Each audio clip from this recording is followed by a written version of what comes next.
Welcome back to Hannity. Now, President Obama and his liberal allies are in damage control mode. They're trying to deflect blame when it comes to the looming sequester cuts. But the president's past comments, well, they're coming back to haunt him. For example, remember this from last fall.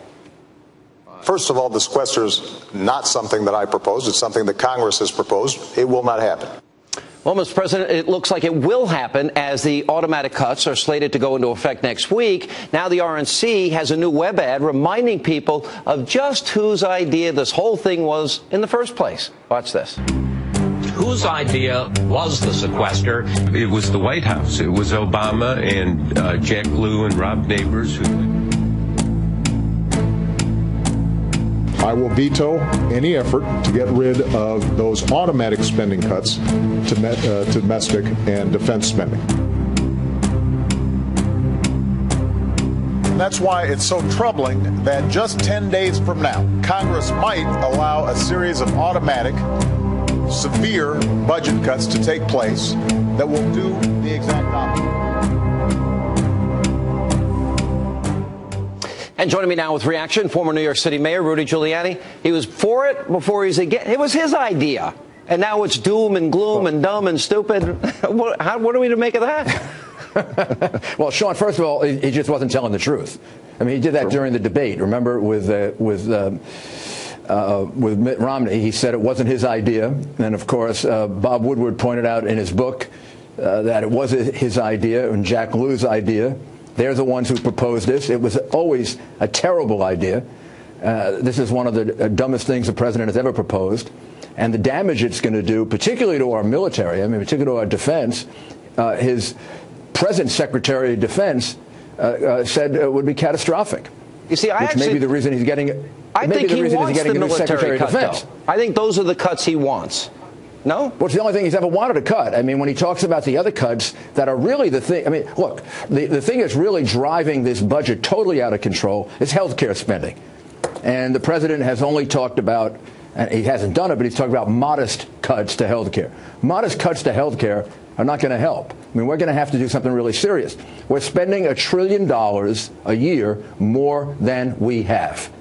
And we've been doing it every year he's been president. No other president has ever done this kind of spending. Nobody's ever even been close. To blame this on Bush is ridiculous. Bush is spending. I mean, Bush was an amateur. This guy's a professional at overspending. Yeah, that's a good way to put it. He's also a demagogue. There comes a point where this becomes actually comical. Dirty air, water, and Republicans hate children, and doom and gloom, and this Mayan apocalyptic book of Revelation, end of times predictions. It's Yeah, I mean, the people who really don't like children are the people that are saddling children with a tremendous debt. I mean, the president's stealing from their piggy banks? Well, exactly. I mean, this is borrowing enormous amounts of money that our children are going to have to pay back. Yeah. And our children are going to have to see the disaster of an economy that shrinks as a result of this heavy debt. We're not meeting our responsibility of paying our bills. We're not meeting our responsibility of paying the things that we want to consume, and we're moving it on to our children and our grandchildren. No generation of Americans has ever done it to the extent that we're doing it, and we should be ashamed of ourselves. Yeah. Let me ask you the media side of this, because democracy does not work until the media is out there doing their job. So help me out with this. They've never gone into the debt issue because the president said George Bush was unpatriotic, irresponsible, $4 trillion in 8 years. He has $6 trillion in 4 years. So here we have Russia is on Inauguration Day. They've got missiles, nuclear missiles, flying over Guam. We got the Chinese are hacking into our computers here in this country. And the only thing the media in this country cares about, they want a picture of Obama with Tiger Woods. That's where their focus is. And if he wants to cut, maybe they should stop taking separate vacations and so many vacations. Just a thought if the media wanted to go after that. Oh, of course, they won't do that. I mean, the reality is he doesn't have to reinvent the wheel. Ronald Reagan did this. Ronald Reagan got control of a totally out-of-control budget that Jimmy Carter left him, a totally out-of-control economy, straightened it out, And not only didn't he cut our military, he increased our military, and he spent the Soviet Union out of oblivion, into oblivion, according to Gorbachev. So Ronald Reagan was able to accomplish getting pretty good control over our budget, tremendous results for our economy, but also making our military the strongest in the world.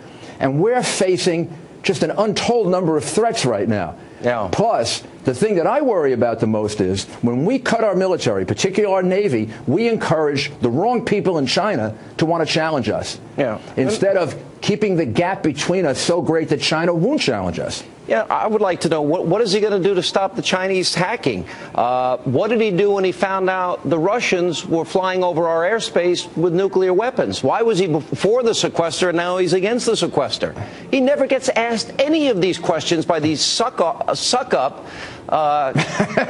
kiss his backside media personalities out there. I mean, it's unbelievable. I watched you as mayor. You got hammered by the New York media, and you sat there every day and bantered back and forth with them. And I was the better for it, and so were the people in New York. Exactly. In reality, I was checked and balanced by the press every single day. You were Chris Christie before Chris Christie. I fought back. But it also helped me. It helped me stay on my toes. It helped me avoid big mistakes. It helped me cancel mistakes as they were proceeding. The press is not doing its job at all with this president. By giving him a free ride, ultimately we're going to pay the price. $1 trillion a year more per year, every year he's been mayor. No president has ever done that to us. No president has ever done that to our children. Oh, it's scary. And we literally are stealing from our children. We're robbing them blind. No question about it, Sean. Yeah, we got to do something. And they're letting him get away with it. This is $85 billion a year. We'll spend more this year with the sequester than we spent last year, and it's not the doom and gloom that he's saying. So, all right. And he can't propose any kind of serious cuts. I mean, he talks about modest cuts, doesn't even propose the modest cuts, much less cuts that would really make sense. Yeah, this is only Washington math. Mr. Mayor, good to see you.